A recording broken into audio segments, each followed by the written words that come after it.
Hello, welcome sa channel na ito. Ito yung G Solutions. At ngayon, magsusolve tayo ng isang problem sa mathematics na related po yung concept nito doon sa mga ginagamit nating mga math para sa ating circuit analysis. Ayan. So, simulan na natin.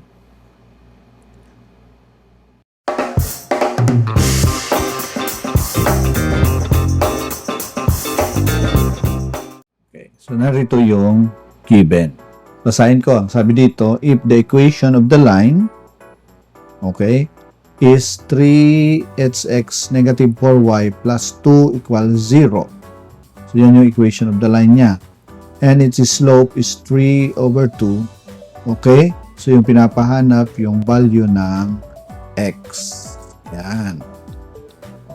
Solve natin. So, but before that, alam naman natin na yung slope, yan yung vertical inclination ng line natin. So, pag may linya ka, halimbawa ganito, yan, naka-incline siya. Okay? Halimbawa, nandito yung horizontal niya. Yan.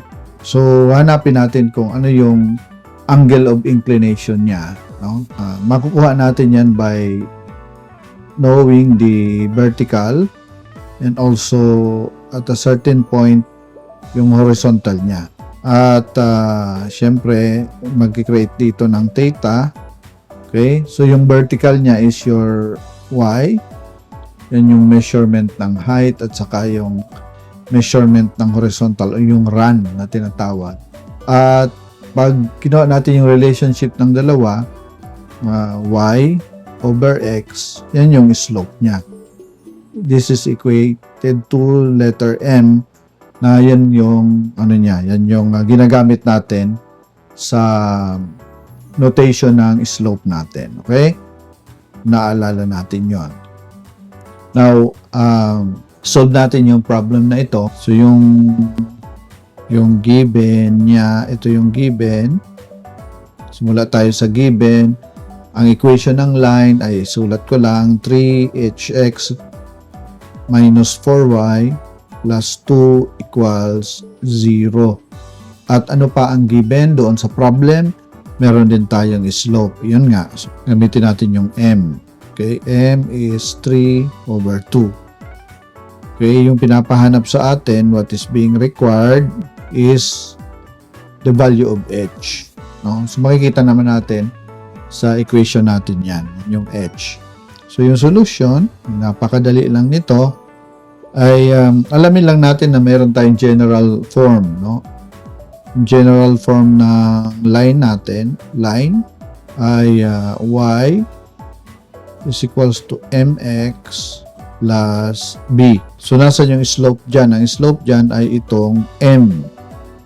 So, gagawin lang natin, itong line natin ay we will make this like this one in that form, sa form na yan. So, gawin natin. So, yung 3hx na positive, ilipat natin sa kabila, sa left side, ilipat natin sa right side, it will become negative. So, also with our positive 2, no? Magiging negative siya.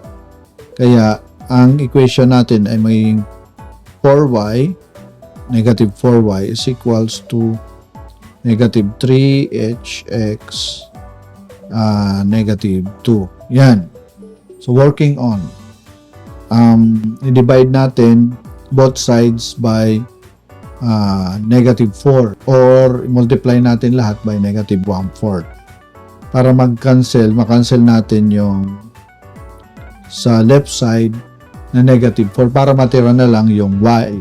Okay? Kasi yung general form natin is y mx plus b. Multiplying dito ng negative negative 1/4. Ito magiging y na ito kaagad. Diba? So, ito naman na negative 3hx is negative o positive na siya. 3hx over 4 o minus 2 o magiging positive na rin to 2/4. Yun. Entonces, yung ating equation is 3hx over 4 plus yung 2/4 natin, pag sinimplify natin, 1/2 na siya. Yung form na ito, yung equation na ngayon, ito is already a general form niya. So, since na general form na yan, nasaan yung m natin? Yung m natin is actually nandito. So, that will be your m. Sige, kunin natin yan. Since na yung given na m is 3 over 2, so yung m natin, yung given is 3 over 2, i-equate natin yan sa m dito na 3h over 4. So, pwede na tayo mag-simplify nito. Yan, magka-cancel yung 3 na yan. So, magiging 1/2 equals to h over 4. Okay? Yan. So, therefore, yung h will become 4 over 2. Or, simplifying 4 over 2, it is 2.